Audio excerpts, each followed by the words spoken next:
What can make the turbinates become big? Allergies? Absolutely. Irritation, you know that one pollution? Well. So allergies is probably in this area the most common cause. So that's whether it's somebody that's had allergies their entire life, or somebody that just the cumulative effect of the things that are in the environment have finally built up, and over time they finally get blocked. Allergy is a major cause. Trauma can cause that, and then some people are just born with really big turbinates, just bigger than average, just kind of too big for their body, and those can really take up a lot of space. So we've talked about space occupying the turbinates, a crooked nose that makes the airflow different.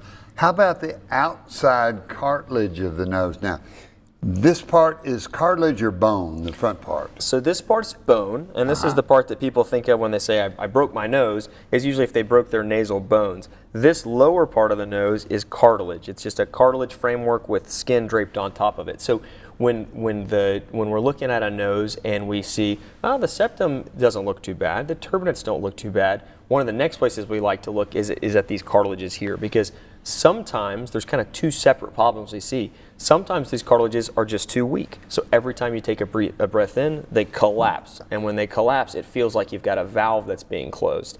The other problem is sometimes they're just too narrow. And that can be from birth or from trauma, just the way that you look. Sometimes people just have these narrow areas, and those narrow areas shut off the air that's trying to come into the nose. So is it that type problem that maybe breathe right strips open up the nose? Well, that's because the cartilage. So we've got cartilage, we've got a septum that can be crooked, we've got turbinates in there that can be enlarged.